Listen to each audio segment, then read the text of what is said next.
নুরুল হক নূরকে যে হত্যা চেষ্টা করা হয়েছে, আমরা মনে করছি হত্যার উদ্দেশ্যে পরিকল্পিতভাবে নুরুল হক নূরের উপর গতকাল হামলা করা হয়েছে।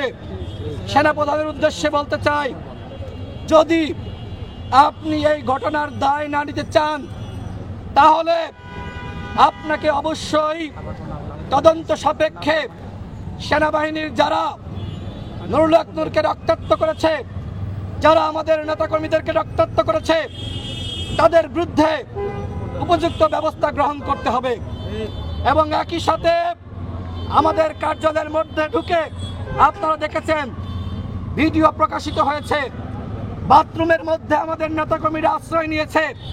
সেনাবাহিনীর সদস্যরা বন্দুকের নল দিয়ে বাথরুম গুতিয়ে গুতিয়ে ভাঙছে, নেতাকর্মীদেরকে একে একে ধরছে আর তাদেরকে রক্তাক্ত করছে। এই সেনাবাহিনী তো আমাদের সেনাবাহিনী হতে পারে না। এই সেনাবাহিনী ফ্যাসিবাদের সেনাবাহিনী।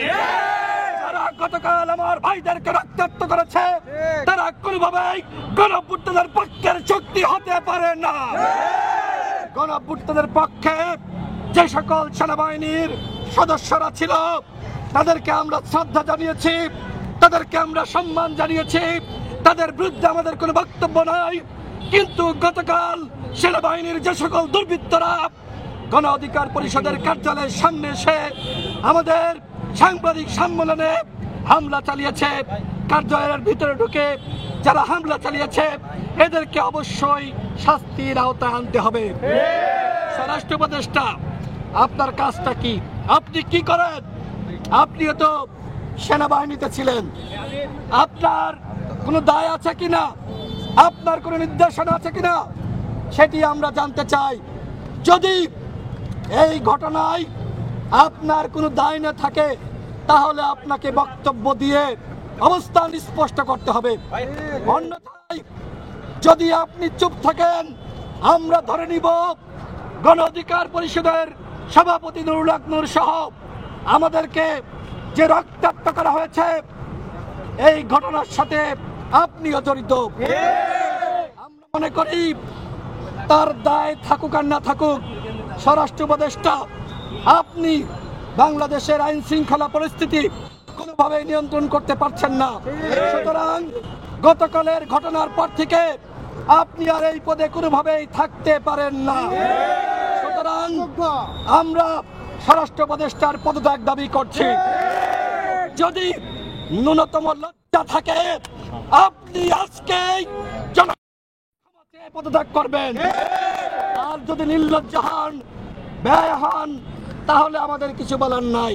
আমি একটু আগে নুরুল হক নূরকে দেখে এসেছি, তার নাক ফেটে গিয়েছে, তার চোখে আঘাত লেগেছে, তার বুকের উপর সেনাবাহিনী বুট দিয়ে পাড়িয়েছে। এইটা কোন ধরনের বর্বরতা? স্বাধীন বাংলাদেশে আমাদের সেনাবাহিনী যাদের বেতন দেওয়া হয় জনগণের ভ্যাট এবং ট্যাক্সের টাকায়, সেই সেনাবাহিনীর সদস্যরা নুরুল হক নূরকে চেনার পরেও এইভাবে তাকে রক্তাক্ত করবে, এইটা কোনোভাবেই প্রত্যাশিত ছিল না। আমরা ডক্টর মোহাম্মদ ইউনূসের কাছে জিজ্ঞেস করতে চাই, আপনি কি এই ঘটনা জানতেন? আপনার স্বরাষ্ট্র উপদেষ্টা কি এই ঘটনা জানতো? গতকাল সেনাবাহিনীর পক্ষ থেকে বিবৃতি দেওয়া হয়েছে, সরকারের আহ্বানের প্রেক্ষিতে, আইন শৃঙ্খলা বাহিনীর আবেদনের প্রেক্ষিতে সেনাবাহিনী নাকি মাঠে নেমেছে এবং আমাদেরকে ছত্রভঙ্গ করেছে। পুলিশের ঊর্ধ্বতন কর্মকর্তাদের সাথে আমার কথা হয়েছে, সরকারের উপদেষ্টাদের সাথে আমার কথা হয়েছে।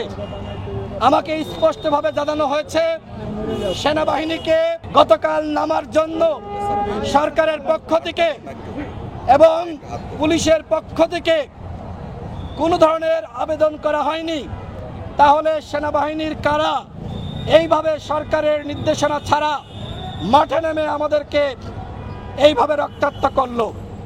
গতকাল জিএম কাদের জাতীয় পার্টির কার্যালয়ে অবস্থান করছিলেন, আমরা দেখেছি সেখানে সেনাবাহিনী এবং পুলিশ প্রটোকলে জিএম কাদের বেরিয়ে গেছে। সাংবাদিক ভাইরা যখন ছবি তুলতে যায় প্রশ্ন করতে যাই, জিএম কাদেরের গুন্ডা বাহিনী, আওয়ামী বাহিনী হামলা করেছে।